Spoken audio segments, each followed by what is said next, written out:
Masih di Gospel pemirsa, Cinta Laura membongkar rahasianya di balik pribadinya yang terlihat mandiri dan karirnya yang melesat go internasional. Sementara Celine Evangelista merasa bangga karena anaknya yang kreatif berjualan kalung dan gelang di sekolah. Ya, selengkapnya simak sesaat lagi. Pemirsa, saksikan terus Gospel setiap harinya, Senin sampai Jumat pukul 8 pagi waktu Indonesia Barat dan Gospel Minggu pukul 9.30 waktu Indonesia Barat hanya di RCTI.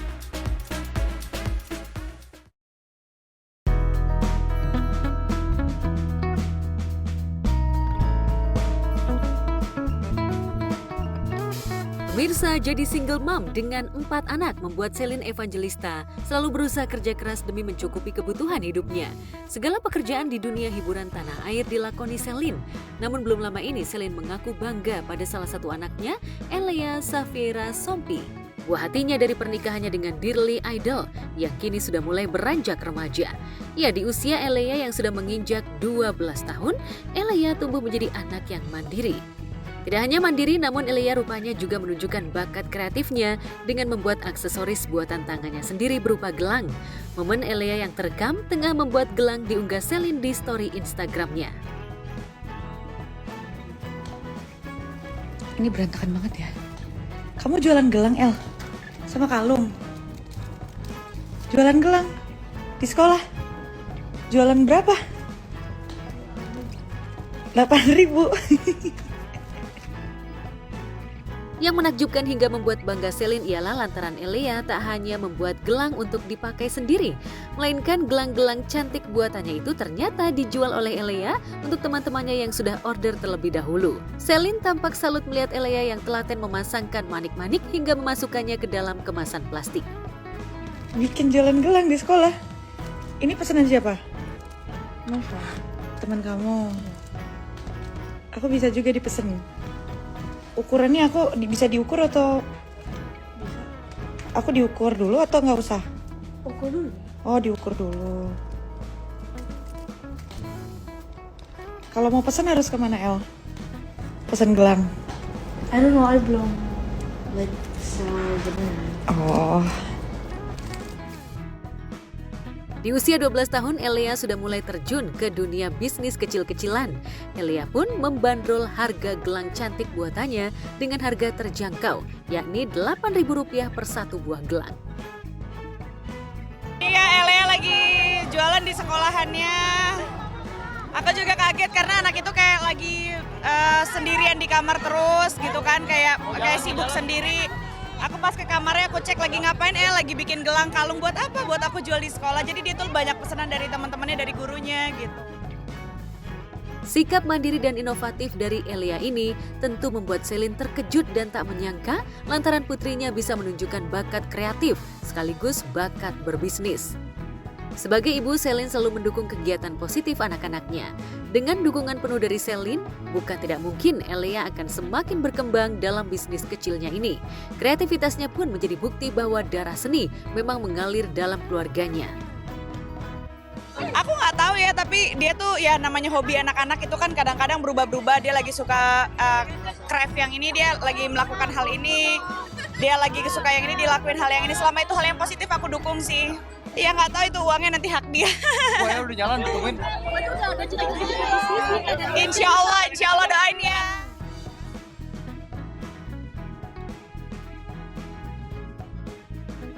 Sementara itu di balik sosoknya yang dikenal publik sebagai wanita mandiri, Cinta Laura Kiel rupanya terlihat sebagai sosok anak yang manja kepada orang tuanya. Hal itu juga terbukti lantaran belum lama ini melalui media sosialnya terekam kebersamaan Cinta dengan sang ayah Michael Kiel. Bisa dibilang kebersamaan keduanya jarang terekspos, namun momen kebersamaan keduanya berhasil mencuri perhatian publik. Melalui postingan di Instagram pribadinya, Cinta terlihat manja meminta pelukan dari ayahnya yang berusia 74 tahun tersebut. Artis berusia 31 tahun yang biasanya terlihat mandiri dan tangguh, kali ini menunjukkan sisi manjanya sebagai anak. Manjanya Cinta ini seolah menegaskan pepatah yang menyebut, ayah adalah cinta pertama bagi anak perempuannya. Jadi, meski Cinta bisa bersandar di bahu kekasihnya, tetap hangatnya pelukan sang ayah tak bisa tergantikan. It's just for me. Sometimes Okay, mommy.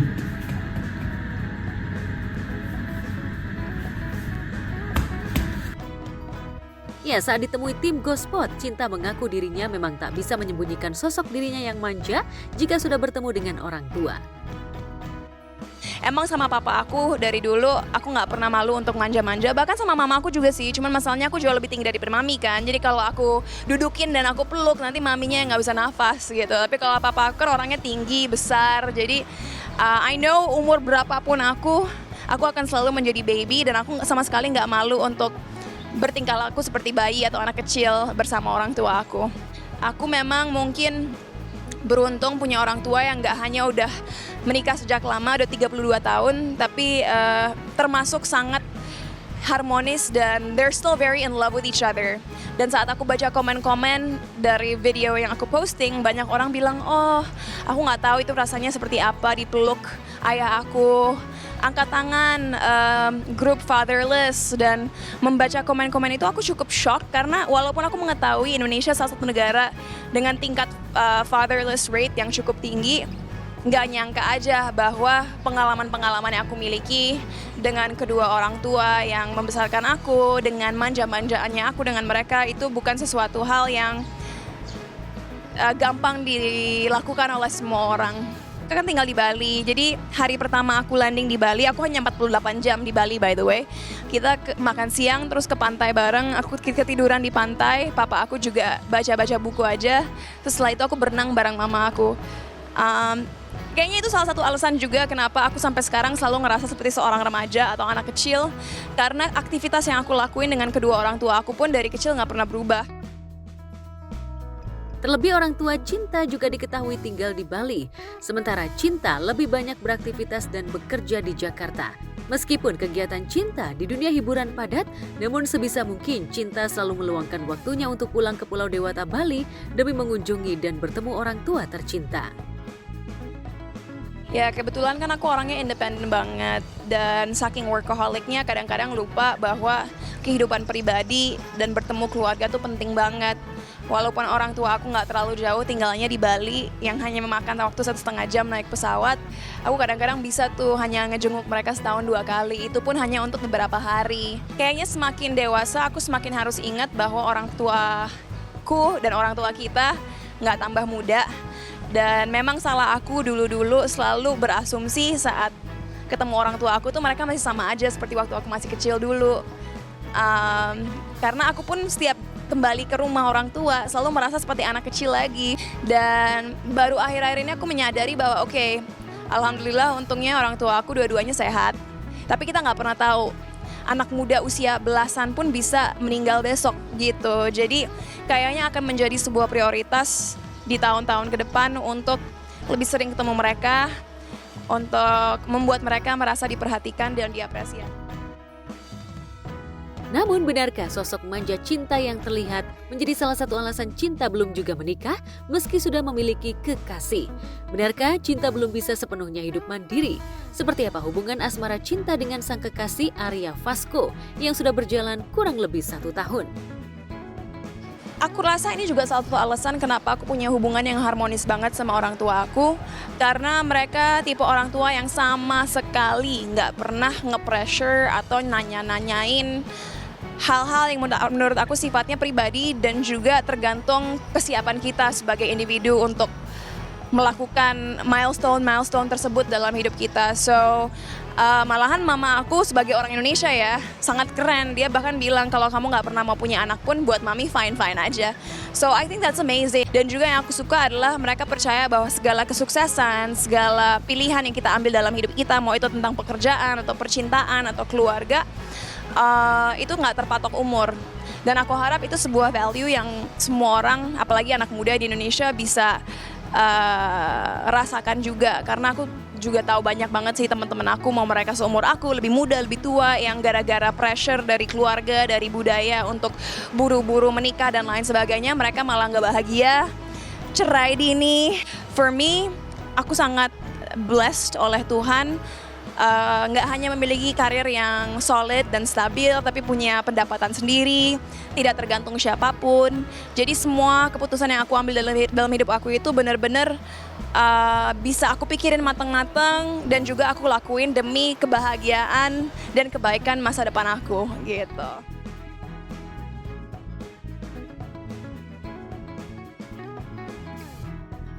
Ada yang baru di bulan ini. Yang terbaru, original series Vision Plus. Satu kartu keluarga, menikah dulu. Kisah cinta unik Bunga Zainal dan Dimas Anggara. Kalau aku nikah sama Pak Bardi gitu. Pak Ustadz tahu dari Lucu dan mengharukan. Pak RT. Masa ya saya tahu dari intelijen?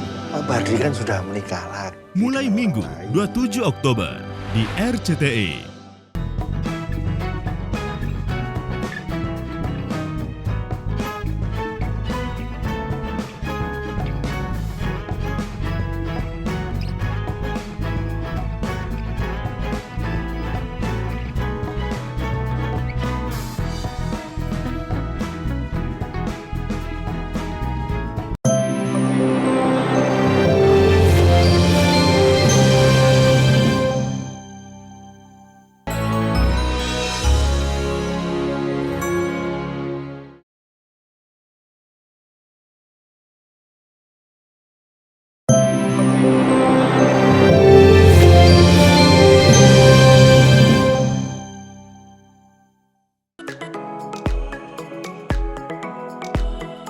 Mirsa, Prilly Latukonsina lagi-lagi jadi sorotan. Usai membeli Yah alias perahu layar sebagai hadiah ulang tahunnya, Prilly kembali mengunggah momen saat dirinya untuk kali pertama berkeliling laut dengan Yah pribadinya.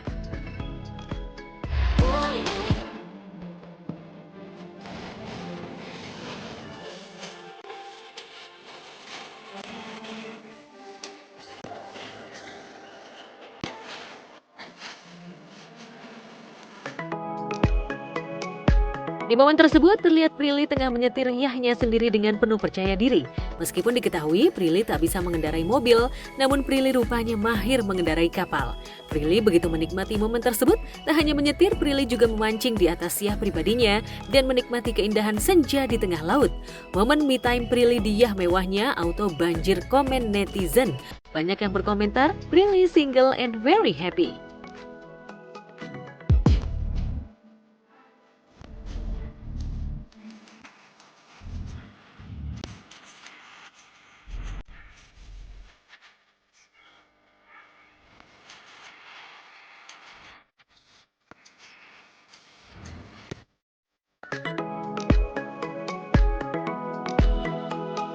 Selain itu sebelumnya, Prilly juga sempat mengunggah video saat dirinya unboxing Yah mewahnya dan memperlihatkan ruangan di dalam Yah miliknya. Halo, hari ini adalah hari yang aku tunggu-tunggu karena kapal yacht pertama aku akhirnya udah datang. Dan ini adalah kado yang aku beli untuk diri aku sendiri. Soalnya dari dulu aku pengen banget punya kapal sendiri supaya nggak bingung kalau pengen mancing atau free diving tinggal pakai kapal sendiri. Dan kapalnya udah ada di situ. Naiknya kemana? Sini? Naik dari situ. Ups. Wah.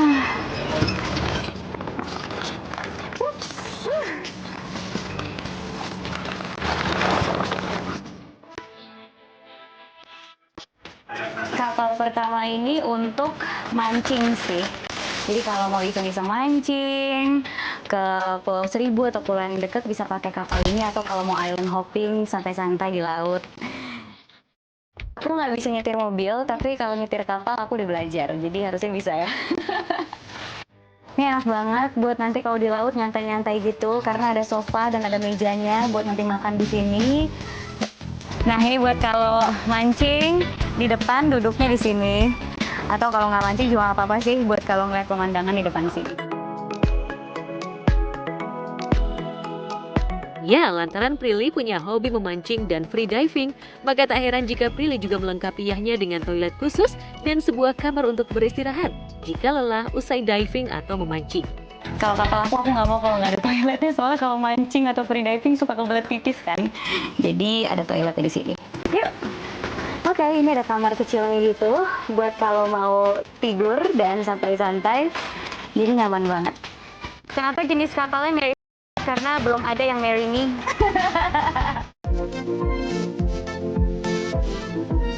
Di lain tempat, Ayu Ting Ting belum lama ini mengajak keluarganya healing ke Bandung.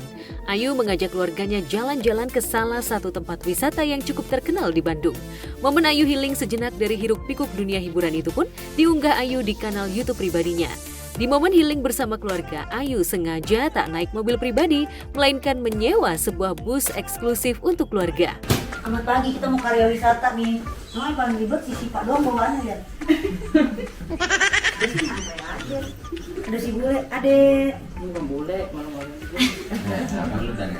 Muka gue Cina banget. Selamat pagi, in the morning. Tadi udah prepare, siap-siap. Ya adek. Orang Amerika kita ajak jalan-jalan.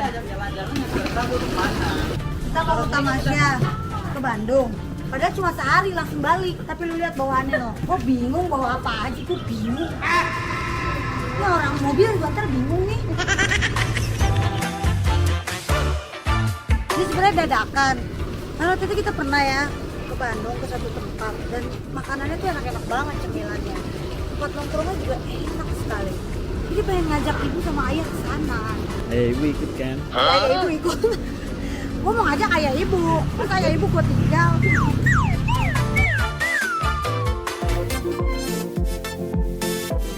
Selama perjalanan di dalam bus terlihat Ayu dan keluarga begitu happy menikmati kebersamaan. Menuju Bandung, Ayu juga menghibur keluarganya dengan berkaraoke ria di dalam bus. Assalamualaikum. Yuk keburu matahari naik yuk. Cuma sehari doang. Iya, malam mau dimulai. Mari sama-sama kita baca suratul Fatihah lebih dahulu. Nanti kita baca doa naik kendaraan. Al-Fatihah. A'udzubillahi minasyaitonir rajim. Bismillahirrahmanirrahim. Mari sama-sama kita baca doa naik kendaraan. Bismillahirrahmanirrahim. Bismillahirrahmanirrahim. Bismillahirrahmanirrahim. Majreha wal mursaha. Inna Rabbi Ghafurur Rahim. Amin. Kisio, sarapan kisio.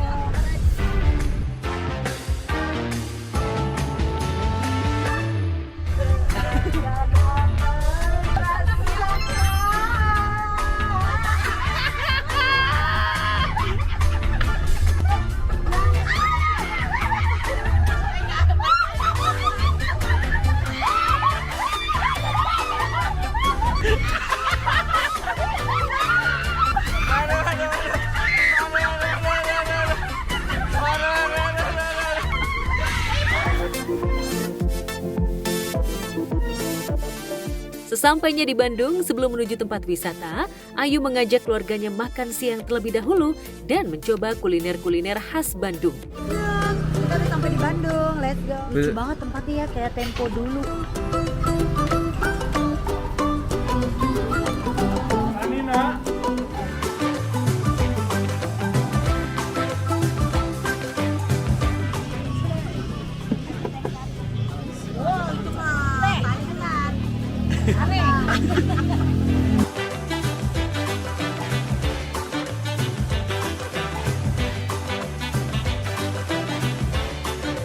잘 먹겠습니다.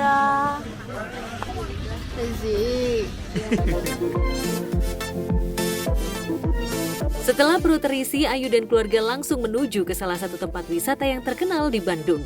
Sesampainya, Ayu bersama putrinya Bilqis mencoba berbagai wahana, mulai dari perosotan yang viral hingga bermain go-kart.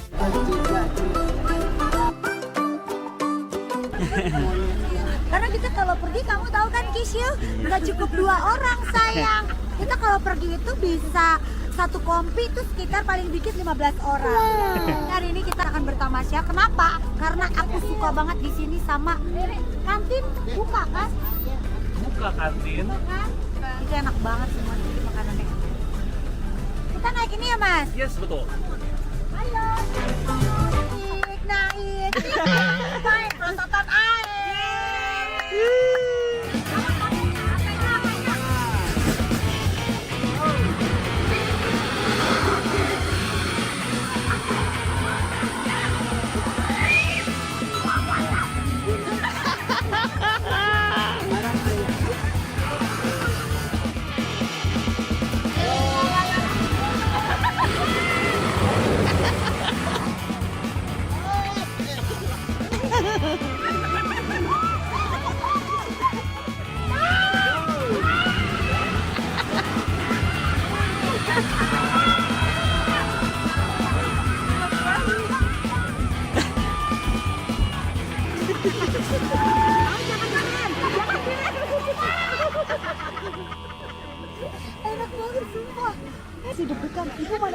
lemes gak? Yuk, si paling pembalap. Kenalin gue Mick Tyson. Ya enggak dong, itu petinju.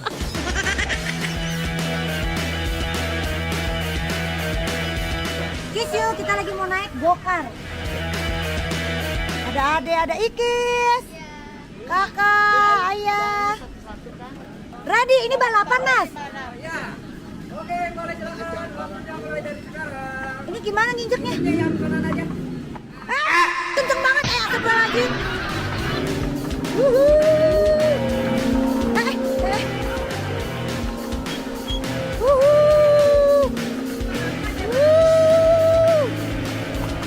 Ayo awas, rem ya, rem.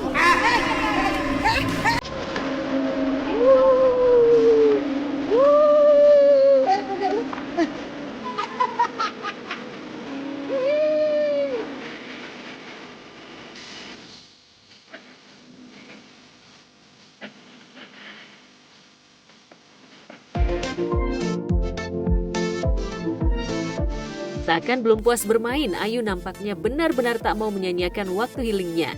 Ayu dan anggota keluarga lain mencoba wahana water coaster. Lantas seperti apa kehebohan keluarga Ayu saat bermain wahana water coaster? Udah kayak pakai baju azemat, apa? Azemat. APD. Megan.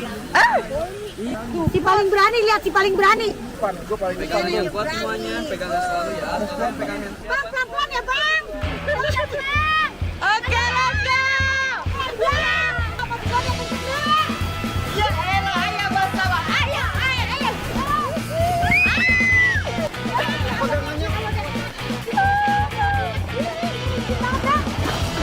Kamera basah, kameranya basah, kamera. Kameranya basah.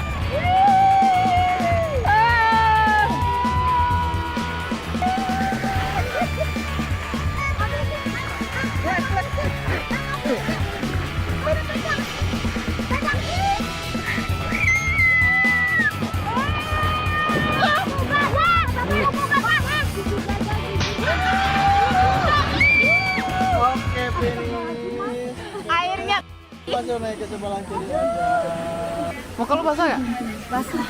Kamera basah. Basah. Yang gak punya pasangan baca nih, dilarang bersandar. Baca ya. Ya gua udah pasti. Puas bermain wahana hingga basah, Ayu dan keluarga menutup healing seharian di Bandung dengan kuliner lagi. Meski hanya healing 1 hari, namun Ayu mengungkap sangat bahagia. Terlebih keluarganya juga happy. Ya ampun bener ayah dong, ayah senang terong. Iya, maksudku enak sih Ini masakannya enak banget. Hah? Oh iya, Bilkis. Enak semuanya. Bilkis ini sayang makan dulu nak. Mas, enak mas. Yuk, kita tuh happy banget main kesini karena apa? Pertama, cuacanya mendukung, sejuk. Tapi kalau udah sore kayak gini, udah mulai dingin. Lumayan lah buat healing sebentar, walaupun cuma sehari kan. Ajak ibu, ajak ayah, mereka juga ternyata suka dan betah. Kan semuanya kan saya jalan ini ya, lewat ini ya penuh dengan rasa syukur aja. Terus fokus ngurus anak, kerja, bahagiain orang tua, bahagiain anak, itu aja. Makanya alhamdulillah semuanya lancar.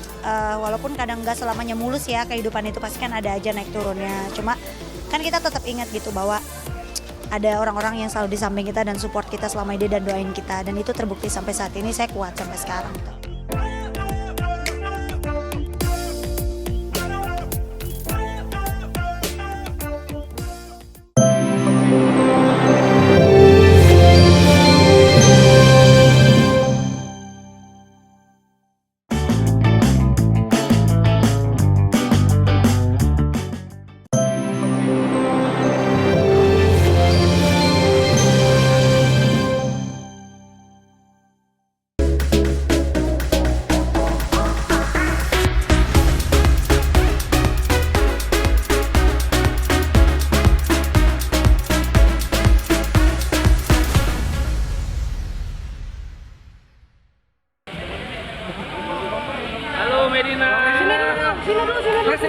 Mengenakan pakaian lengkap dengan hijab serba hitam, selebgram dan pengusaha tas branded Medina Zain kemarin akhirnya bisa menghirup udara bebas setelah 2 tahun 4 bulan di penjara.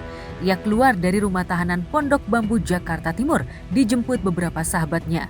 Usai mengurus berkas di Kejaksaan Negeri Jakarta Timur, Medina langsung bergegas masuk ke sebuah minimarket tak jauh dari kantor Kejari. Rupanya Medina sudah rindu merasakan dinginnya air conditioner atau AC di dalam minimarket. Sambil jajan dan mengambil uang di mesin anjungan tunai mandiri atau ATM, ia begitu lepas merasakan sensasi belanja di minimarket yang nyaris 2,5 tahun tak pernah ia rasakan. Kepada juru warta, Medina yang tampil dengan wajah lebih gemoy tanpa polesan make up mengaku lega bisa kembali merasakan sensasi hidup serba dingin dalam ruangan AC. Setelah selama 2,5 tahun nestapa hidup di bilik penjara yang terkungkung dalam ruangan tanpa mesin pendingin. Ya, masuk. Aduh. Zoom. Gimana Kak rasanya Kak? Enak, adem banget, iya ampun. Kayak mimpi. Oke. Coba banget AC-nya dong. Sama apa? Sama ATM. Iya, adem banget ya Bang. Padahal ATM-nya mau belum punya. Cuma karena di dalam kan tidur minimal 10 orang, maksimal 19 orang. Kita tidur benar-benar pepes lah. Ya kayak ikan pepes. Jadi benar-benar tidak ada AC itu. Dan toiletnya sih gimana? Dan toiletnya benar-benar kelihatan gitu. Pengen banget ngerasain AC, ngerasain tidur di kasur. Selepas bebas dari penjara, Medina mengaku hanya mengantongi uang cash Rp300.000 untuk jajan. Tapi beruntung masih ada sahabatnya yang ikut menjemput. Hingga wanita yang menggugat cerai suaminya Lukman Ashari dari balik penjara ini tak kekurangan untuk membeli jajanan seperti minuman dingin dan cemilan. Intinya banyak teman yang membantu selama 2 tahun lebih ini untuk saya hidup di dalam. Karena benar-benar tidak ada pemasukan sama sekali, jujur. Dan salah satunya Mami membantu, alhamdulillah. Bang Putri juga sangat membantu saya selama di dalam obat-obatan. Hidup terkerangkeng dalam balik jeruji besi memang bak mimpi buruk bagi selebgram yang selalu pamer hidup mewah dilingkari barang-barang branded. Tapi Medina terpaksa harus meringkuk di dalam sel tahanan atas laporan sejawat sosialitanya Uci Flowida. Uci melaporkan Medina atas dugaan penipuan barang branded yang terbukti KW alias palsu. Laporan Uci 3 tahun silam itu pun akhirnya berujung vonis penjara selama 2 tahun terhadap Medina. Apesnya, Medina tak hanya berurusan dengan Uci. Ia juga dilaporkan sejawat sosialita lainnya yakni Marisha Ica dengan laporan pencemaran nama baik hingga Medina akhirnya dihukum 6 bulan penjara. Ya, 2 tahun ini banyak sekali pelajaran. Di dalam ada 300 orang WBP yang banyak sekali pelajaran dari mereka yang membuat saya kuat, yang membuat saya bisa lebih bersyukur dengan kehidupan yang sebenarnya dari dulu sudah Tuhan kasih sangat banyak, ya, sangat berlimpah. Kini setelah melalui proses hukuman penjara selama 2 tahun 4 bulan di penjara, akhirnya drama demi drama pidana Medina mulai reda. Medina masih harus lapor karena bebas bersyarat dari hukuman yang masih tersisa 2 bulan. Lantas benarkah Medina kapok kembali berseteru di meja hijau? Atau masih menyimpan dendam pada 2 sejawat sosialitanya?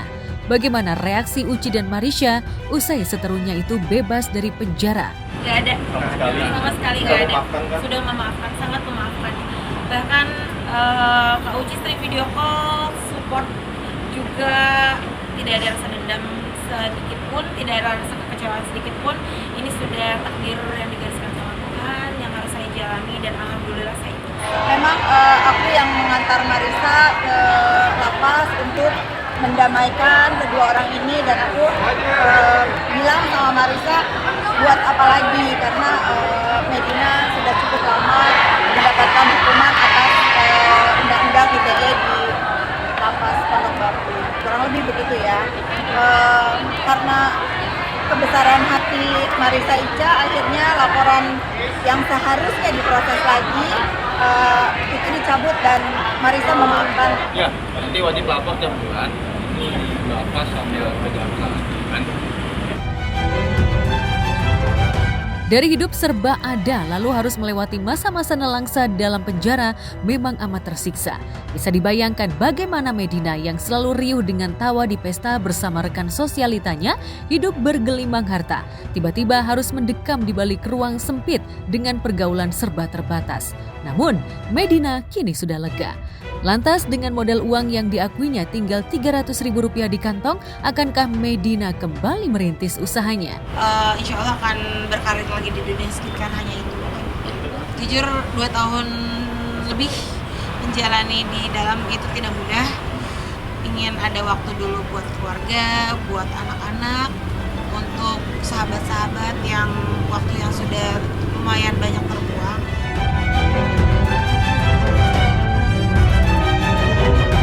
Sementara kisah nelangsa di balik penjara sudah dilewati Medina, bayang-bayang jeruji besi tampaknya harus dilalui putra mahkota seorang pengusaha sekaligus anggota DPR RI asal Jawa Timur, yakni Gregorius Ronald Tanur.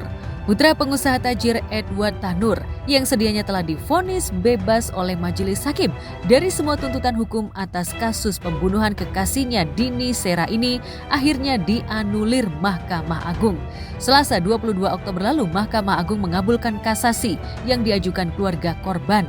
Ronald yang sudah divonis bebas pun akhirnya harus menjalani hukuman 5 tahun penjara. Saya tahu, yang saya dengar di TV 23 ada putusan Mahkamah Agung yang dalam berita itu Ronald Tanur diputus 5 tahun penjara. Tapi saya kan tidak tahu putusannya, belum tahu, dan itu kewenangan pengadilan, saya tidak mau mengomentari itu. Keputusan kasasi ini tak lama setelah beberapa hakim yang memutus bebas Ronald terjerat operasi tangkap tangan atau OTT pihak Kejaksaan Agung atas dugaan suap pada putusan bebas Ronald. Ketiga hakim yang diketahui, Erin Tuan Damanik dengan hakim anggota Mangapul dan Heru Hanindio ini bahkan sudah ditetapkan sebagai tersangka karena diduga kuat menerima suap terkait vonis bebas Ronald Tanur. Ada memang catatannya, Pak. Ada tertulis untuk urus seperti ini, untuk urus honor Pak Tipiter 3M. Ini dari tadi kalau Bapak bilang, Loh, kok Bapak bilang sebentar. Keterangannya kan ada itu, ini SGD, Big Small. Kita keluar dulu ya. Keluar. Tapi Bapak ikut, Pak. Ikut ya. Hitung, maksudnya hitung. Ada aliran uang, ya, ada kesepakatan. Cuman perjanjian lebih jauh seperti apa ini sedang kami dalami. Mungkin sekitar itulah 20 miliar ya, sekitar karena itu kan ada dolar Amerika, ada dolar Singapura, ada rupiah, dan itu disita dari 4 tersangka, sehingga yang 3 di Surabaya, yang 1 di Jakarta. Itu udah jadi rahasia umum ya, yang kita tahu hukum bisa dibeli. Hukum itu di Indonesia sangat ringan, sangat bebas. Sebenarnya kesalahan pada hakim karena menerima sogokan tersebut dan tergoda. Padahal harusnya dia tetap pada pendiriannya dan tetap pada janjinya. Sumpahnya kepada rakyat seperti apa. Ya begitu sih kalau misalnya emang masih ada yang bisa disogok atau gimana pun. Ya, sebelumnya vonis bebas Ronald Tanur dalam kasus dugaan pembunuhan Dini Sera yang digelar di PN Surabaya pada Rabu 24 Juli 2024 lalu itu, majelis hakim menyatakan Ronald Tanur tidak terbukti melakukan pembunuhan sebagaimana didakwakan oleh jaksa. Kala itu hakim membebaskan Ronald Tanur dari dakwaan pembunuhan serta tuntutan hukuman 12 tahun penjara serta restitusi 263,6 juta subsidi 6 bulan kurungan yang dituntut oleh jaksa. Namun, setelah putusan ini mencuat, publik terutama netizen bereaksi keras atas putusan 3 hakim yang diduga masuk angin. Apalagi saat itu beredar video penganiayaan Ronald terhadap mendiang Dini Sera di dunia maya. Tapi setelah Mahkamah Agung mengabulkan kasasi dan memutus Ronald dengan 5 tahun penjara, anak pejabat dan pengusaha ini pun akhirnya harus mendekam di balik jeruji besi. Lantas bagaimana reaksi selebriti? Benarkah hukuman ini dinilai cukup atau sejatinya harus diperberat mengingat ada bukti baru ihwal dugaan penyuapan? Tim sedang bergerak, tim sedang berjalan untuk mengungkap kasusnya ini seperti apa yang sebenarnya. Donald Tanu termasuk salah satu yang akan kami mintai keterangan. Ini pelajaran ya buat kita semua yang kita tahu, yang dimana orang-orang melanggar hukum itu harus menjalani hukuman sesuai dengan apa yang dia lakukan. Nah, kalau emang dia seumur hidup, kalau emang dia hukuman mati, kalau emang dia 10 tahun, 30 tahun, kenapa enggak ya? Tapi kembali lagi, dan tadi hukum kita sangat lemah sih. Jujur, kalau masalah kayak gitu-gitu, gue udah gak naruh banyak harapan sama bangsa ini. Jujur aja. Karena udah terlalu banyak kasus, udah terlalu banyak yang ketahuan, udah terlalu banyak yang terungkap. Tapi apa? Gak ada perubahan bro, sama aja. Jadi ya udah kayak carry on aja gitu. Kita ini semua pion, mereka raja-rajanya.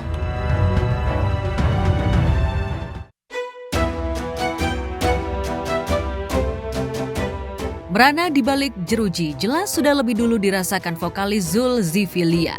Sejak divonis 18 tahun penjara pada Maret 2019 silam atas kasus narkoba, pemilik nama Zulkifli ini harus merasakan getir terpisah dari istri dan anak-anaknya. Ia harus melewati masa suram dalam hidup setelah divonis lebih berat lantaran terbukti mengedarkan narkoba atau biasa disebut kurir. Kini sudah sekitar 7 tahun vokalis Zulkiflia ini mendekam di balik jeruji besi. Saat Zul mendekam, sang istri Retno Paradainah harus bertahan sebagai ibu tunggal menafkahi putra-putrinya dengan cara menjadi make up artis dan jualan online. Kesetiaan Retno benar-benar teruji hingga kini. Teranyar momen haru pertemuan Zul dengan istri dan anak-anaknya memantik rasa simpati dari warganet.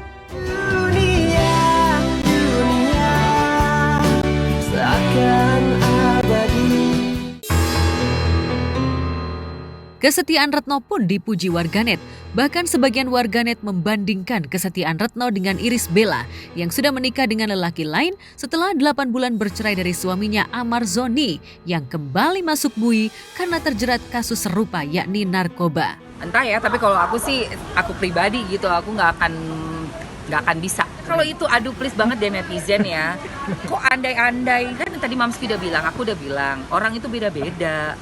Kalau Mamski, aku sendiri juga melihat ada sampai amit-amit ya peristiwa kayak gitu, boro-boro mau nemuin, nggak bakal mau, aku pasti marah banget. Ya ini mungkin cobaan ya, dan mengukur kesetiaan apakah itu istri, apakah itu suami, setia atau tidak terhadap pasangannya, yaitu tergantung masing-masing. Tapi mungkin bagi istri-istri yang lain yang mungkin diuji dengan hal yang sama, ditinggalkan suaminya, lalu harus dipenjara dalam kurun waktu yang lama, namun dia tidak sabar dan menikah lagi, kita juga tidak bisa mengejudge ya, karena dia memang memiliki pertimbangan-pertimbangan tertentu dan dia memang juga memiliki kapasitas kekuatan hati yang berbeda dengan wanita yang lain. Ya, tidak mudah menjadi istri sekaligus ibu di saat sang suami harus mendekam dalam waktu yang relatif lama yakni 18 tahun. Bahkan pada pertemuan itu tampak anak-anak pria asal Kendari yang kini sudah berusia 43 tahun ini sudah besar. Zul tak bisa menahan haru ketika harus memeluk putra-putrinya. Dekapan kasih sayang pun tampak ia tumpahkan pada sang istri hingga Retno tak kuasa menahan tangis.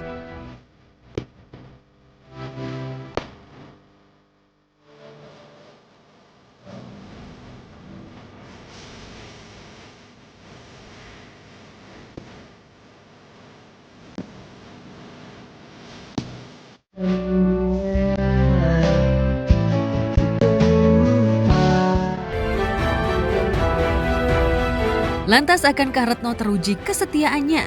Hingga pelantun Ai Siteru ini bebas. Bagaimana pula reaksi selebriti atas kesetiaan Retno? Ya pokoknya saya respect sama istrinya Zulkiflia. Istri yang setia mendampingi suaminya selama puluhan tahun di penjara, namun dia masih sabar, ikhlas menerima keadaan, masih setia. Masya Allah. Masya Allah, ini adalah istri yang benar-benar patut untuk dijadikan inspirasi ya, kesabarannya luar biasa.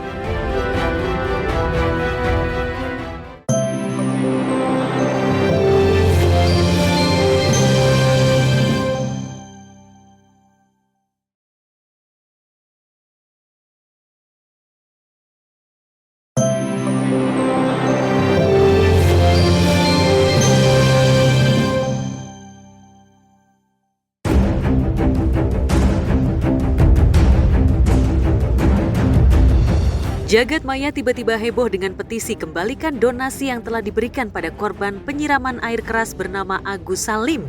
Petisi ini muncul menyusul uang hasil donasi yang terkumpul hingga mencapai 1,5 miliar diduga diselewengkan Agus untuk kepentingan keluarganya.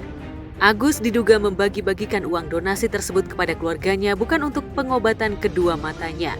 Bahkan Agus disebut-sebut sudah memakai uang hasil donasi untuk membayar hutang hingga dugaan memindahkan rekening dari rekening yayasan ke pribadi. Melalui salah satu platform, change.org, sebagian besar netizen menyerukan agar donasi dikembalikan saja daripada disalahgunakan untuk kepentingan di luar pengobatan. Paginya Mas Agus cek ke dokter kornea, itu siangnya proses pemindah bukuan tuh di Bank BCA Mall Pondok Indah 2 gitu kan. Kebetulan aku yang dampingi memang gitu kan. Dan dalam proses itu kita sudah diskusi juga, ada ayahnya Agus, ada Mas Agus, ada istri Mas Agus gitu kan, bahwa beliau-beliau itu juga sama pikirannya demi kepentingan terbaik Mas Agus pada saat itu. Makanya beliau-beliau juga setuju untuk dipindah bukukan ke yayasan gitu kan. Dan ya kenapa sekarang jadi berubah seolah-olah dipaksa, kan itu kan keluar dari faktanya ya. Betul. Ini kesepakatan juga dari bapaknya Mas Agus Salim terkait dana yang dipindahkan dari rekening Mas Agus ke yayasan ya Mas. Ini videonya. Abah sepakat lah gitu ya sama yayasan dan Bang Densu gitu kan, untuk biaya pengobatan Mas Agus ini yang 1M Abah gitu kan, itu dititipkan di yayasan, dipercayakan ke yayasan. Nah, itu sudah jelas ketahuan, ini artinya Bapak pun sudah tahu dan kami pun memberitahu. Ini kan sudah jelas diatur kesepakatan. Nah, jadi semuanya itu nggak ada jadi permasalahan antara Bapak dan saya, antara Pak Nopi sama saya. Nah, jadi kalau masalah ini saya rasa sudah selesai. Nah, saling artinya memberikan kepercayaan, kan sudah selesai. Iya betul. Tidak ada masalah juga, itu kan berarti kan udah mungkin adalah niat juga kan. Artinya itu niat baiknya dari Agus untuk mengembalikan kan. Itu semuanya dibalikin kan. Ya berarti itu niat baik dari Agus. Nah tapi kan balik lagi nanti ke Mbak Nopi, itu juga seperti tanggung jawab. Ketika dibalikin itu dananya mau dikemanain? Kalau memang diatur dan untuk pengeluaran uangnya terhadap donasi ini diatur oleh yayasan, ya saya rasa sih nggak apa-apa ya. Kan ini mungkin yayasan juga tidak akan membohongi karena ini udah disorot sama publik ya, dengan publik. Jadi saya rasa sih itu akan dilakukan maksimal untuk pengobatan Agus gitu. Tapi kalau misalnya dengan petisi-petisi yang sudah ramai di akhir-akhir ini yang untuk pengembalian donasi, saya rasa jangan sampai dikembalikan ya, kasihan juga untuk Agusnya kan butuh pengobatan gitu kan. Jadi tambah kisruh, tambah panjang gitu kan urusannya, ribut antar kedua belah pihak gitu. Saya rasa sih jangan sampai dikembalikan gitu kan. Itu kan masuk ke rekening Agus. Tetapi saya dan Agus tidak tahu itu bahwasannya itu diawasi. Telanjur basah itu kami gunakan sebagian untuk tempat tinggal kami, karena tempat tinggal pengada. Nah, itulah kami nggak tahu. Inilah kesalahan kami yang membuat kami dihujat. Kalian telah ambil semua uangnya, kalian permalukan orang, kalian ancam, kalian bilang bahwa kalau tidak akan laporkan ke Dinsos. Siapa yang menyebarkan itu rekeningnya? Sebelum petisi ini ramai bergema di lini masa, tabir rahasia di balik penyalahgunaan hasil donasi untuk kepentingan pribadi itu diungkap YouTuber Pratiwi Novianti yang sejak awal bersimpati pada kasus Agus hingga meminta bantuan pada YouTuber Denny Sumargo. Tapi alih-alih keluarga Agus berterima kasih, malah sebaliknya diduga menyalahgunakan donasi hingga berinisiatif memarkir uangnya dari rekening yayasan ke pribadi. Petisi kembalikan uang hasil donasi yang menggema sejak Sabtu 19 Oktober lalu itu semakin memanas ketika Agus Salim melaporkan Novi ke Polda Metro Jaya dengan tuduhan pencemaran nama baik dan fitnah. Dengan menggandeng pengacara Farhad Abbas, Agus resmi telah melaporkan Novi ke Polda Metro Jaya Selasa 22 Oktober 2024 lalu. Pertama kali adalah pencemaran nama baik dulu. Setelah kita diskusikan, memang awalnya kita akan laporkan pemerasan. Dia kan harus jawaban. Dia kan paling akan menjawab sukarela tidak sukarela. Dia nggak punya legal standing itu. Dia nggak punya fungsi mengawasi itu. Selama itu uang masih dari pribadi masing-masing, tidak ada pidananya. Justru sekarang kalian yang pidana karena uangnya Agus yang diserahkan didonasikan dari masyarakat. Kalian yang ambil. Saya orang sakit, saya dijelek-jelekin. Kemana harga diri dia sebagai wanita?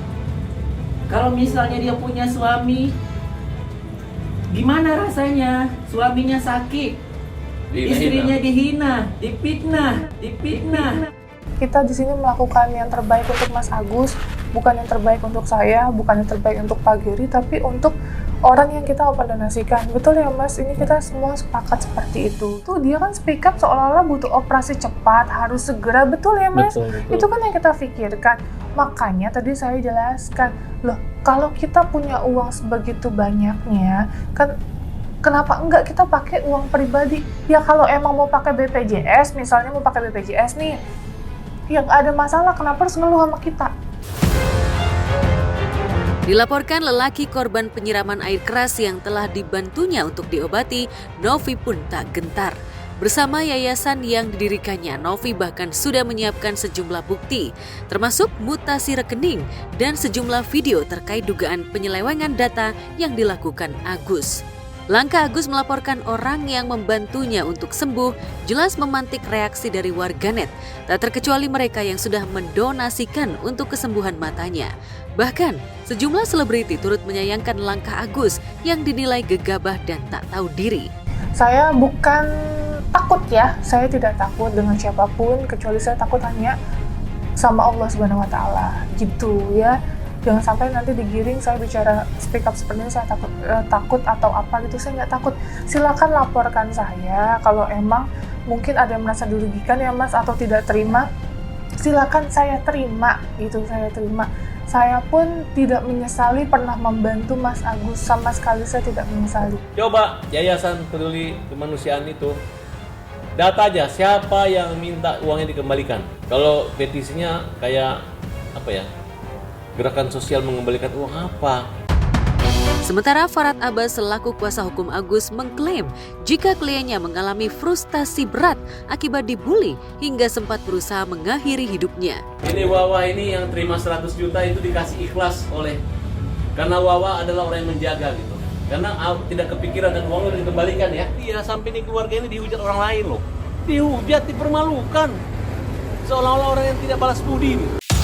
Ya, kisah simpati pada Agus yang menjadi korban penyiraman air keras dari tersangka JJS yang belakangan melakukan aksi penyiraman pada Minggu 1 September 2024 lalu sekitar pukul 21.50 waktu Indonesia Barat belakangan diketahui bermotif dendam.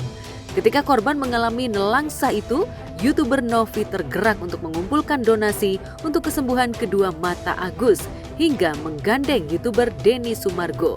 Tapi alih-alih donasi ini murni digunakan untuk kesembuhan, tapi rupanya Agus dan keluarga diduga tergiur godaan uang donasi yang melimpah hingga lupa daratan. Celakanya Agus dan keluarga malah mengambil langkah hukum yang justru makin membuat simpati publik makin sirna, hingga petisi tarik kembali donasi pun bergema.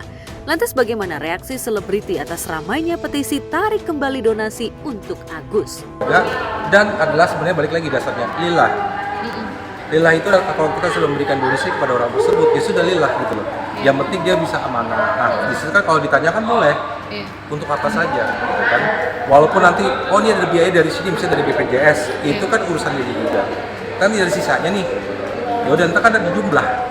Berapa untuk biaya mata, berapa untuk biaya pribadi. Secara hukum, uang itu sudah milik dari Agus.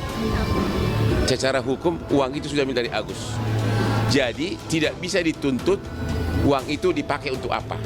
Tapi secara moral, kalau memang tidak dilakukan sesuai dengan tujuannya, secara moral itu kurang terpuji. Saya dapat kabar terakhir, mereka minta dimediasi melalui Denny Sumargo tanpa kamera, tanpa pengacara. Dia minta maaf dan mau klarifikasi di Bang Denny, dia mau klarifikasi di saya. Kok ujuk-ujuk dia ngelaporin saya, itu yang jadi bingung. Ya, berawal dari niat yang baik dan berakhir dengan yang baik juga. Saya rasa sih semoga ada titik temu antara yayasan dan Agus.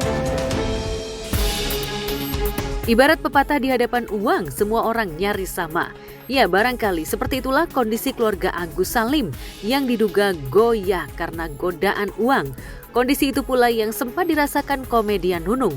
Dulu saat pamornya tengah melonjak, Nunung hidup dikelilingi anak-anaknya yang sudah dewasa hingga keluarganya. Tapi ketika terpuruk akibat kasus narkoba dan harus berjuang melawan sakit kanker yang dideritanya. Dan pada saat yang sama karirnya redup, kediaman Nunung bak senyap tanpa dikelilingi anak-anak dan keluarga, kecuali ditemani sang suami Ian Sambiran.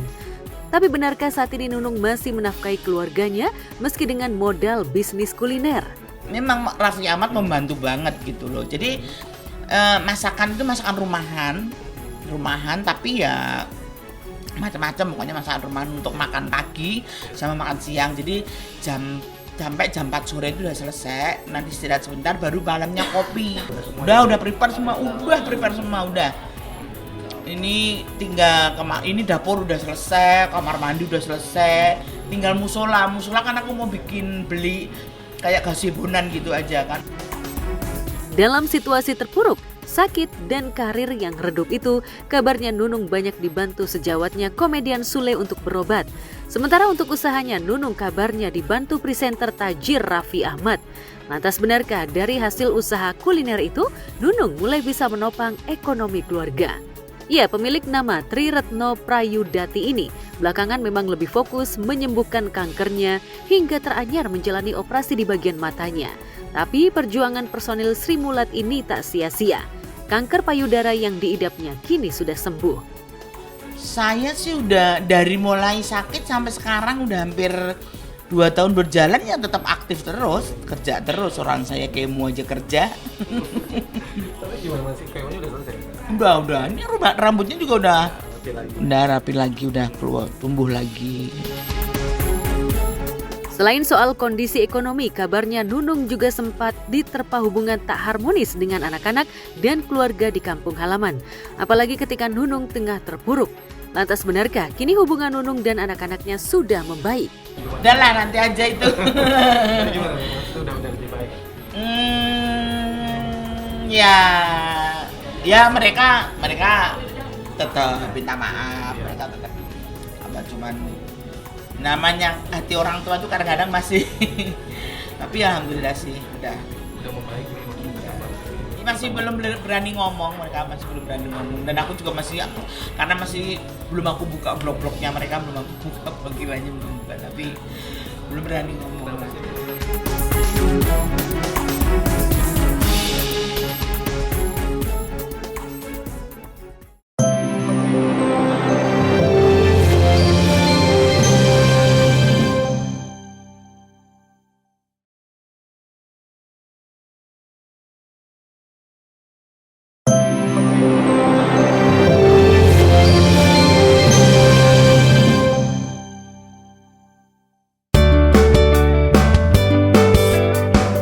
Pasangan muda Salsabila Adriani dan Ibrahim Rishad lagi-lagi sukses bikin netizen gemas. Kali ini mereka terekam asyik joget bareng sambil mendengarkan salah satu lagu dari idola mereka. Momen romantis dan sweet itu sontak viral di media sosial dan membuat para pengikut mereka baper hingga menyebut keduanya sebagai pasangan yang sefrekuensi.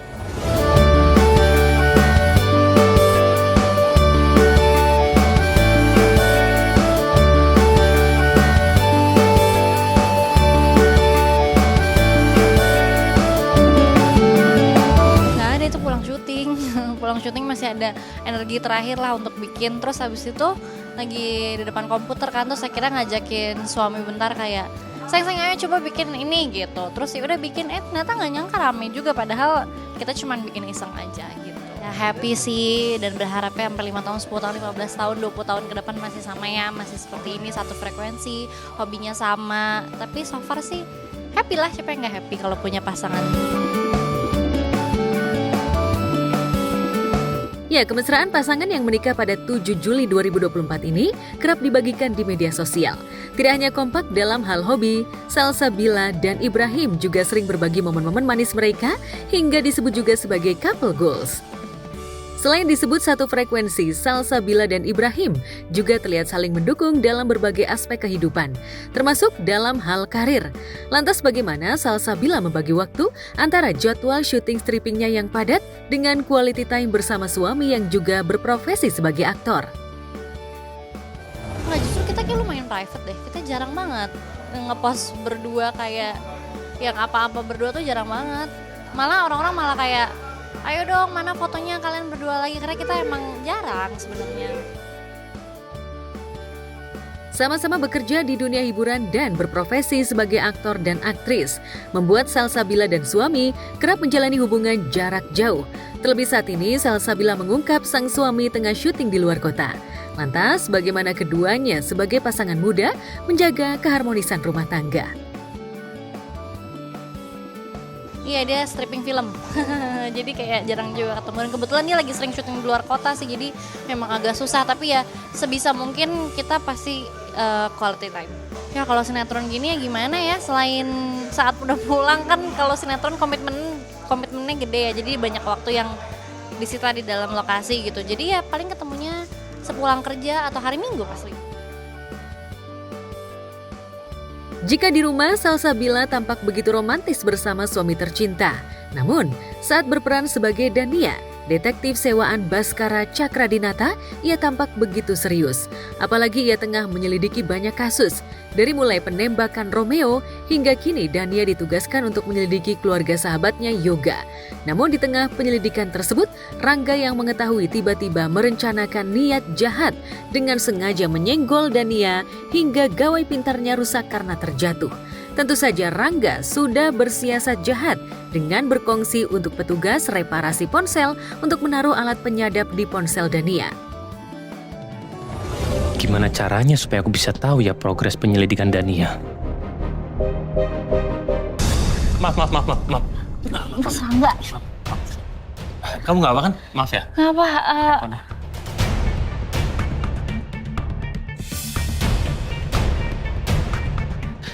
Handphone kamu mati ya? Gini, biar saya bawa aja, saya nanti bawa ke toko handphone di servis, terus nanti semua biayanya saya yang tanggung ya. Oh nggak usah, biar saya aja. Nggak apa-apa, biar saya aja. Nggak usah, makasih Pak. Loh, Mas tadi udah pasang alat penyadap di handphonenya pacar saya? Sudah Pak, semuanya beres. Oh yaudah, berarti dengan alat penyadap itu, saya bisa tahu dia chattingan sama siapa saja dan kegiatan apapun yang dilakukan di handphonenya dia. Betul Pak. Yaudah, bagus. Niatan Rangga itu tentu saja demi bisa memuluskan niatan jahatnya untuk mengambil alih seluruh perusahaan Cakradinata. Apalagi Dania berhasil menemukan salah satu saksi yang menyebut jika saat kecelakaan itu terjadi Ratih dan Yasmin masih hidup. Tentu saja jika Baskara dengan cepat menemukan Yasmin, anak dari sahabatnya itu, rencana Rangga bakal gagal total. Dania lagi teleponan sama papa. Aku harus dengerin obrolan mereka sekarang juga. Ada satu keterangan yang menjadi alasan kenapa Bu Ratih meminta Pak Bimo untuk memindahkan jenazah Pak Yoga, agar beliau bisa ziarah dengan leluasa tanpa ketahuan keluarga Cakradinata. Terus kenapa si Ratih jadi takut ketemu keluarga saya? Terancam. Ya, tapi alasannya apa? Kan Ratih tahu kalau saya ini berhubungan dekat, saya ini sahabat suaminya, sahabat Yoga. Maaf Pak sebelumnya, tapi apa kecelakaan Pak Yoga ini murni kecelakaan biasa? Maksud kamu? Maksud saya kayak gini Pak, kalau saya ada di posisinya Bu Ratih dan saya mengalami kecelakaan yang memang murni kecelakaan biasa, saya nggak akan ngerasa ketakutan atau perlu bersembunyi. Tapi lain ceritanya, kalau Bu Ratih ngerasa kecelakaan ini disebabkan oleh seseorang. Jadi selama ini Ratih curiga kalau di belakang kejadian kecelakaan itu ada keluarga Cakradinata di situ. Gitu. Jadi dia takut untuk ketemu saya. Itu baru teori yang saya tarik setelah mendengar kesaksian dari Bu Ratih. Apa mungkin kecelakaan yang menimpa Om Yoga itu karena disabotase? Ini kalau dibiarkan terus-menerus, lama-lama Papa bisa ketemu sama anaknya Om Yoga. Dan ini nggak boleh dibiarin. Di situ Baskara terus selalu memang fokusnya sekarang memang masih kedua hal itu ya. Siapa orang di balik penembakan Romeo, dan yang kedua adalah mencari keberadaan dari anak dan istrinya Yoga. Itu karena makin kesini Baskara tuh yakin banget bahwa Ratih itu istrinya Yoga dan anak dari Yoga, dalam hal ini Yasmin kan, itu kan Baskara nggak tahu. dia masih yakin untuk ini mereka pasti ada, karena merunut dari apa temuan-temuan yang ditemukan sama Dania tuh mengarahnya ke situ, mereka tuh masih hidup. Karena kan dengan ditemuan makam kosong, terus cerita-cerita, dan akhirnya Dania sekarang ketemu dari mantan istrinya Bimo. Bimo itu bekas anak buahnya Baskara pada saat masih bekerja dulu, dan Pak Bimo sekarang ternyata udah meninggal. Baskara taunya terakhir dia tuh pensiun lah. Di sisi lain, Nina akhirnya kena batunya setelah Yasmin mengetahui jika Nina lah yang memasukkan obat itu ke dalam minumannya. Nina dipaksa meminum air yang sudah ia taruh obat oleh Yasmin. Meski hanya sedikit, namun efek obat tersebut cukup berpengaruh ke tubuh Nina. Cemburu buta lantaran Yasmin bakal menikah dengan Rangga hingga kedekatan Kayla dengannya membuat Nina tega melakukan hal tersebut. Padahal Nina telah ditolong oleh Yasmin saat mengambil Kayla. Itu aku tadi... Jahat kamu ya? Saya berusaha untuk nolongin kamu loh. Dan kamu memberikan perlakuan seperti ini kepada saya. Udah.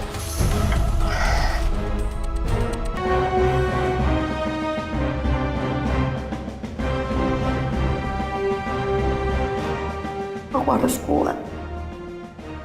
Aku nggak boleh kelihatan sakit di depan Yasmin.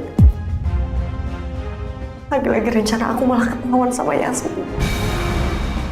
Iya, melihat Nina seperti itu, Baskara sebenarnya care-nya ya, karena kan di Nina itu memang sengaja selalu dibelain sama Baskara di rumahnya Baskara, memang supaya selalu dekat sama Kayla, sama anaknya Rangga, anaknya mereka lah.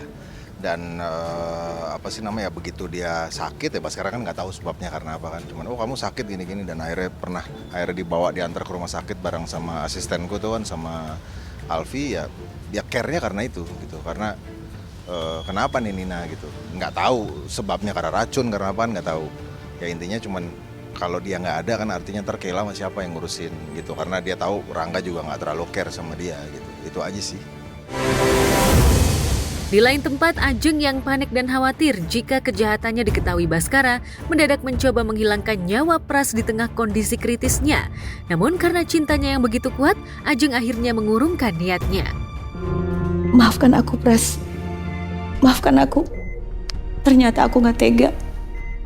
Kamu adalah laki-laki yang selalu menemani aku setiap hari. Aku gak tega untuk membunuh kamu. Dia memang otak dari pelaku-pelaku semuanya, kayak bener-bener kayak mafia ya. Dia tuh bener-bener mafia banget sih. Dan Pras itu tangan kanannya Bu Ajeng sendiri, plus pacarnya itu kayak wow, dan ya I like it. Iya, ditutup-tutupin karena satu, Ajeng itu memang punya ambisi untuk selalu menguasai Cakradinata. Kalau bisa dia sendiri yang menguasai Cakradinata tanpa Baskara. Jadi ya otomatis lah dia selalu menutupi itu, dia menutupi affair-nya sama Pras ya kan, yang sampai sekarang Pras akhirnya juga ada di rumah sakit. Nah, karena dia ditabrak gitu kan. Jadi udah pasti Ajeng itu akan dengan upaya-upaya seperti itu menutupi itu di depan Baskara.